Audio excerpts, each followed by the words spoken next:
ये कक्षा 10 का गणित है जिसमें कि एक क्वेश्चन दिया गया है कि p के किन मानों के लिए द्विघात समीकरण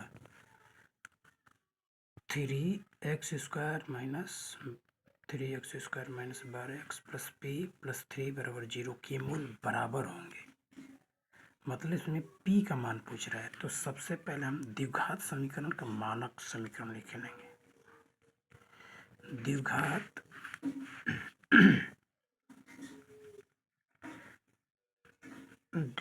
समीकरण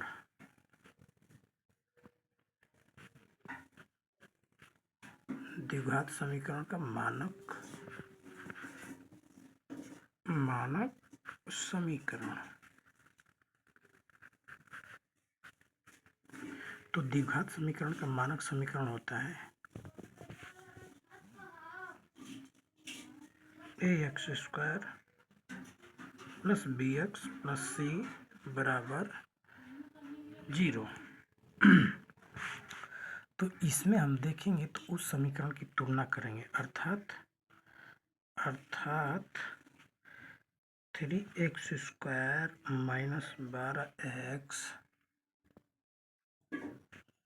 3x² माइनस 12x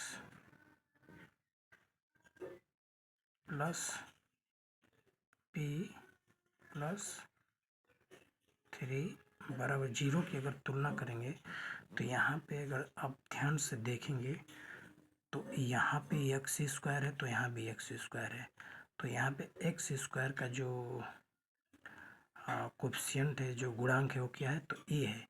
तो a के बदले में यहाँ पे क्या है तो 3 है, तो हम लिखेंगे यहाँ पर a बराबर 3। अर्थात द्विघात समीकरण का मानक समीकरण इतना की तुलना इतना से करने पर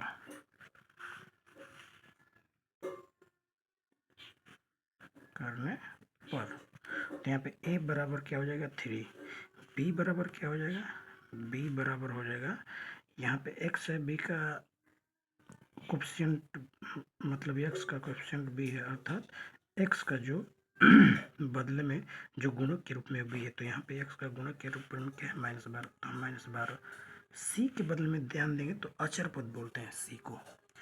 तो यहाँ पे c है तो c अचर पद, तो p प्लस 3 है, यानी c का मतलब p प्लस 3 हो जाएगा, ये अचर पद है।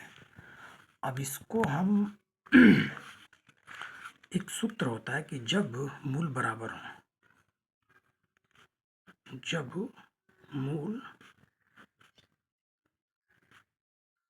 बराबर हो तो फार्मूला होता है b² minus 4ac equal to 0 हो जाएगा। तो b का मान क्या है तो b का मान -12 है, तो -12 का स्क्वायर आप कर दो -4।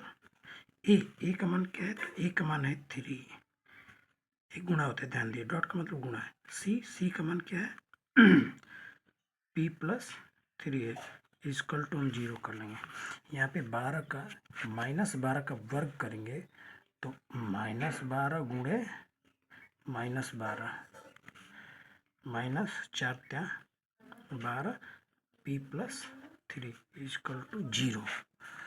तो यहाँ पे 12 माइनस माइनस यहाँ पे हो जाएगा प्लस, अब 12 का 12 में गुणा करेंगे तो 144 माइनस 12p का गुणा करेंगे p में तो 12p और 12 का 3 में करेंगे तो -12 36 बराबर हो जाएगा 0।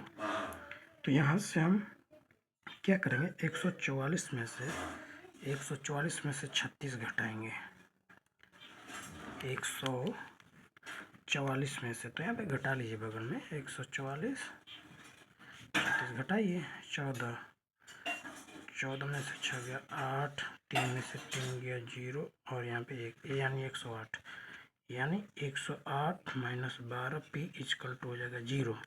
तो चूंकि ये माइनस है तो चाहेंगे तो आप p वाले को उधर भी ले जा सकते हैं, लेकिन कोई बात नहीं, इधर ही रहने दीजिए। 12p इक्वल टू ये इधर आएगा तो -108, तो माइनस से माइनस हो जाएगा कैंसिल और p बराबर आपका हो जाएगा 108 बटे में 12, तो 12 नवा होता है 108। अर्थात p बराबर हमारा